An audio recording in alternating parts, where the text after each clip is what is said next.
Hello दोस्तों, myself Omkar Thakur and next module में आपका स्वागत है जिसका नाम है take control of your finances. I am talking take control of your finances, not fiance. अगर आप फियांसे का कंट्रोल लेने जाओगे तो प्रॉब्लम हो जाएगा, लेकिन अगर आपने फाइनेंसेस पे कंट्रोल लिया तो फियांसे पे कंट्रोल ऑटोमेटिकली आ जाएगा।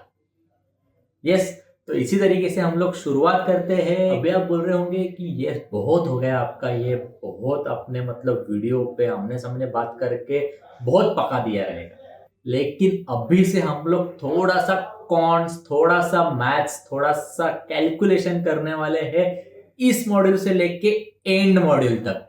सो बी विथ मी। अभी जो हमारा जो टॉकेटिव पार्ट था वो थोड़ा खत्म होके प्रैक्टिकलिटी पे हम लोग फोकस करने वाले हैं। So let's begin the show. Take control of your finances. तो अभी आप देखोगे कि इनकम कहाँ से जनरेट होगी, अलग अलग स्ट्रीम ऑफ इनकम क्या है, उसके बाद एक्टिव इनकम क्या है, पैसिव इनकम क्या है, एसेट्स क्या है, लायबिलिटीज क्या है। कि ये इतना सारा हम लोग ने समझ लिया, पैसा कहाँ से आता है, कहाँ पे खर्चा करना चाहिए, कैसे बनाना चाहिए, कौन सी लायबिलिटी है। तो अभी हम लोग देखेंगे कि जो भी हमारे पास इनकम आ रही है उसे हम लोग स्ट्रीमलाइन कैसे करें। एक सिंपल रूल रहता है 50-30-20 रूल। अगर आप देखोगे आपको ये बहुत जगह पे देखने को मिलेगा, लेकिन हम लोग इसमें ट्विस्ट लाने वाले हैं, तो हम लोग वो बाद में देखेंगे कि वो क्या है।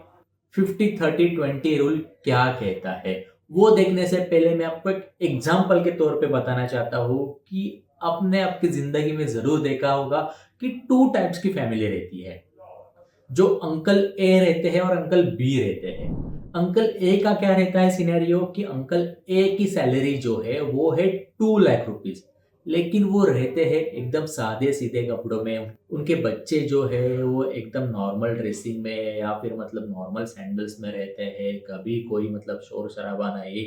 घर भी देखोगे तो रेंट पे लिया हुआ रहता है, ना कभी कलर किया हुआ रहता है। वो हमेशा पैसे बचाने के पीछे रहते हैं। ना कभी किसी ऑटो से जाएंगे, हमेशा चल के जाएंगे। ना कभी किसी पार्टी में खर्चा करेंगे, ना कभी किसी फ्रेंड्स या रिलेटिव्स के फंक्शन पे आएंगे। तो इतना सारा वो कैलकुलेशन रहता है। उसके पीछे का रीजन क्या है कि नहीं, उनका एक ही रीजन रहता है कि नहीं, आगे के लिए मेरे को बचाना है, आगे के लिए मेरे को बचाना है। इनकम कितनी है? 2 लाख पर मंथ। अच्छा खासा वो स्पेंड कर सकते हैं बच्चों के ऊपर, फैमिली के ऊपर। लेकिन नहीं, वो अवॉइड करते हैं, आगे के लिए बचाना है। जब भी मैं बुढ़ा हो जाऊंगा तभी मेरे हाथ में पैसा चाहिए। लेकिन भाई, अभी का जो लाइफ है वो क्या जी रहे हो? कल किसने देखा है? ये हो गया अंकल ए का सिनेरियो। लेकिन दूसरी जगह पे अगर आप देखोगे, अंकल बी जो है उनका सैलरी है सिर्फ 30 to 35,000। लेकिन उनका क्या सिनेरियो है, वो क्या करते हैं कि वो एकदम लैविश लाइफ जीते हैं। जितना पैसा आ रहा है वो स्पेंड करते हैं। अगर वो कम गिर रहा है तो वो दोस्त के पास चले जाते हैं या फ्रेंड्स एंड फैमिली के पास चले जाते हैं। भाई मेरे को पैसे चाहिए, उधार पे दे दे, जब भी मेरा नेक्स्ट सैलरी आ जाएगा तो मैं तेरा जो उधार है वो चुका दूंगा। लेकिन जो उनका फैमिली है वो कभी भी नॉर्मल नहीं रहेगी। उनके बच्चे जो है एकदम हाई क्लास टॉप ब्रांडेड कपड़े पहनेंगे, मतलब गाड़ी में घूमेंगे, कभी भी वॉकिंग नहीं जाएंगे, ऑटो रिक्शा से ही ट्रेवल करेंगे। तो ये सभी सिनेरियो रहते हैं। उनके बीवी भी जो है वो अच्छे अच्छे मेकअप किट्स या फिर अच्छे अच्छे ड्रेसेस में स्पेंड करेंगे। तो ये सभी चीजें हैं उनके। लेकिन उनकी सैलरी कितनी है? 35,000। क्या वो उनको सैलरी इनफ है वो सब शौक पूरे करने के लिए? तो नहीं बॉस। तो एक साइड पे सिनेरियो देखा होगा कि यस, 2 लाख इनकम है लेकिन रहते हैं 20-30,000 सैलरी के जैसे। दूसरी जगह पे सिनेरियो है कि 30,000 सैलरी है, 40,000 सैलरी है, लेकिन रहते हैं लैक्स ऑफ रुपीज के सैलरी के जैसे। ये आपके साथ जरूर इंसिडेंट आपने कहाँ ना कहाँ पे तो देखा होगा। लेकिन इसमें से टेक अवे यही है, ना हमें ए फैमिली बनना है ना हमें बी फैमिली बनना है। उनके बीच का जो दायरा है वो हमें चूज करना है। वो कैसे करेंगे? तो हम लोग यही अभी देखने वाले हैं कि take control of your finances. जब भी आप आपके इनकम के ऊपर, आपके इनकम सोर्स के ऊपर जब भी आप कंट्रोल लाओगे, स्पेंडिंग के ऊपर कंट्रोल लाओगे, तब जाके ये चीज होने वाली है। ओके, तो अभी हम लोग देखते हैं कि यस ये 50-30-20 रूल क्या कहता है। अगर आपकी इनकम जो है वो 100 है तो उसमें से लेट सपोज कि 1 लाख इनकम है, तो 1 लाख में से जो आपकी 50,000 यानी कि 50% जो है आपके नीड्स के ऊपर खर्चा करना चाहिए। अभी नीड्स क्या होती है कि जो आपकी ज़रूरतें होती है जिससे आप कभी भी आपका पीछा नहीं छुड़ा सकते, आपको वो करनी मतलब करनी है। वो कौन सी चीज़ें हैं हम लोग प्रॉपर एक्सेल में देखेंगे, डोंट वरी अबाउट दैट। लेकिन नीड्स के ऊपर आपको खर्चा करना है 30% यानी कि 30,000 कहाँ पे करना है, तो वांट्स के ऊपर। यानी कि क्या है कि मेरी मन्नतें हैं, मेरे ख्वाहिशें हैं, मेरे सपने हैं, ये मेरे को पूरे करने हैं, तो उसके लिए आपको वो खर्चा करना है। और 20% जो है एनी हाउ, नो एक्सक्यूज, आपके सेविंग में ही जाना चाहिए। अभी सेविंग में भी कहा तो हम लोग इन डिटेल देखने वाले हैं आगे आने वाले चैप्टर्स में। तो उसके पहले हम लोग देखते हैं कि यस इन डिटेल हम लोग 50-30-20 रूल को समझते हैं। यस, तो अभी नीड्स जो है जहाँ पे आपकी 50% ऑफ योर इनकम स्पेंड होने वाली है, वो कौन सी चीजें हैं, तो आप यहाँ पे देख सकते हो कि healthy lifestyle and quality lifestyle के ऊपर। यानी कि क्या है कि मतलब आप क्वालिटी फूड खाने के ऊपर स्पेंड कर रहे हो, बच्चों को अच्छे स्कूल में पढ़ाने के लिए आप स्पेंड कर रहे हो, यानी कि अच्छे घर में रहने के लिए आप स्पेंड कर रहे हो, यानी कि किराया दे रहे हो, यानी कि रेंट दे रहे हो। तो ये सभी चीजें जो है यहाँ पे आपको दिख रही है कि जो आपकी जरूरतें हैं उससे आप कभी भी पीछा नहीं छुड़ा सकते हैं, तो वो होती है आपकी नीड्स। तो उसके ऊपर आपका 50% ऑफ इनकम स्पेंड हो रहा है, तो यस ना होना चाहिए।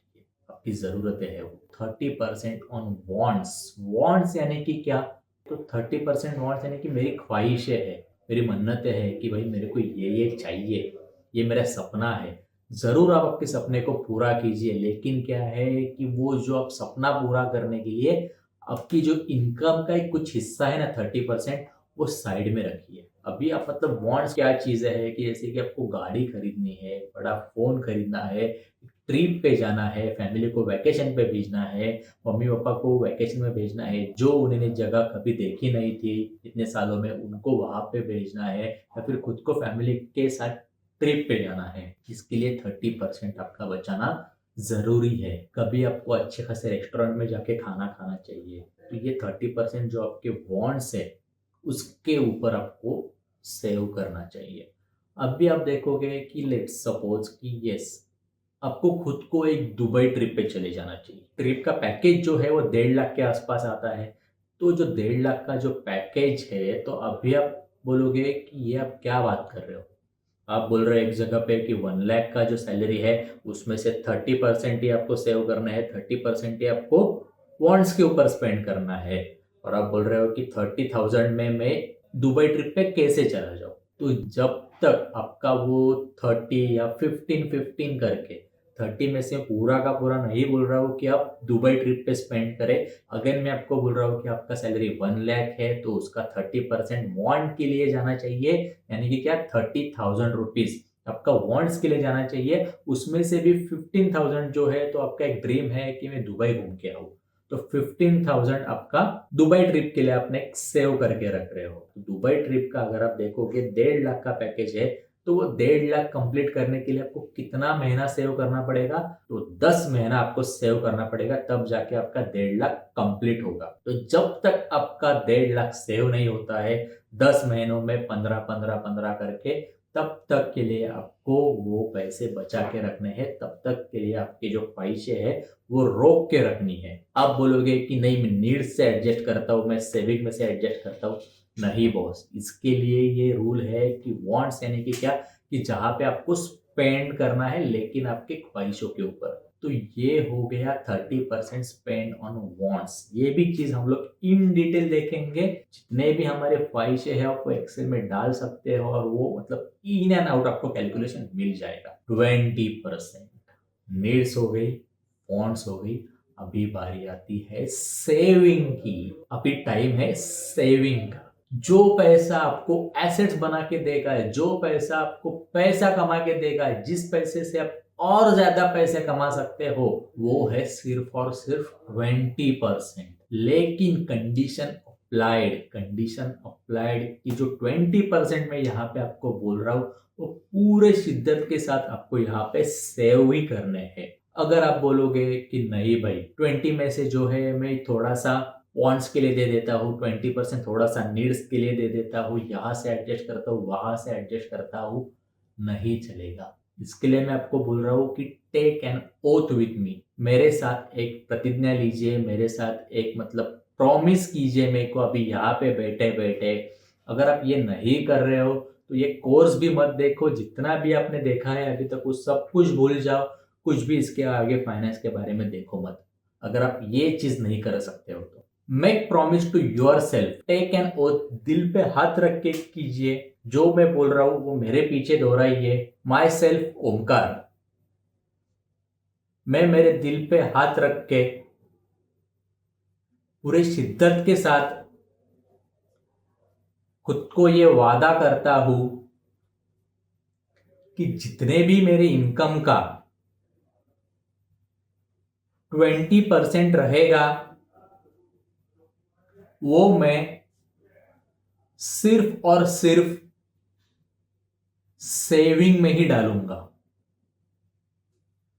अगर किसी भी चीज की जरूरत आई तो मैं नीड्स एंड वांट्स में से खर्चा करूंगा, उसके बाद ही इमरजेंसी फंड के तौर पे सेविंग को हाथ लगाऊंगा। यस, तो अगर आप ये चीज कर रहे हो तब ही जाके आपका पैसा बनेगा।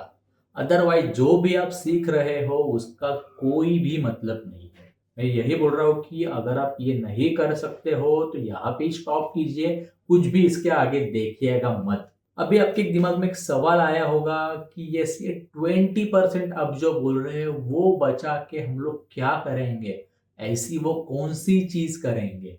हम लोग तो सैलरीड आदमी है। सैलरीड आदमी अगर आप देखोगे तो बड़े बड़े जो लोग हैं, सत्या नडेला, सुंदर पिचाई, वो भी सैलरी लेते हैं। बड़े बड़े कंपनीज के सीईओ है, वो भी सैलरी लेती है, लेकिन उनके पास इतना पैसा आया कहाँ से? तो वो भी क्या है कि उनके पास वो कंपनी के स्टॉक्स है, उनको सैलरी मिलती है, लेकिन सम ऑफ दैट अमाउंट उनको कंपनी से स्टॉक के फॉर्म में भी मिलता है, ईसॉप्स जिसे हम लोग बोलते हैं। लेकिन उसके अलावा भी अगर आप देखोगे वो वहां पे इन्वेस्ट करते हैं जहां से उनका पैसा बनेगा, और वैसे ही आपके साथ होगा। लेकिन आपको सिर्फ शिद्दत से जो 20% आपके हिस्से का आता है सेविंग का, वो सिर्फ और सिर्फ सेविंग में लगाना है। ओके, तो अभी सेविंग में आपको कहाँ पे लगाना है वो बहुत बड़ा चैलेंज है, और वो हम लोग इन डिटेल देखेंगे, वो भी एक्सेल में। हर एक स्ट्रीम का हम लोग कैलकुलेटिव रिस्क कैसे रहेगा, क्या रहेगा, अगर आप स्टॉक मार्केट में करना चाहते हो या फिर आप मतलब सेफर साइड कहाँ पे करना चाहते हो या ट्रेडिंग करना चाहते हो, जो भी है इन एंड आउट हम लोग देखेंगे। एंड इसके आगे बजट कैलकुलेशन आएगा। So be with me till end watch next part.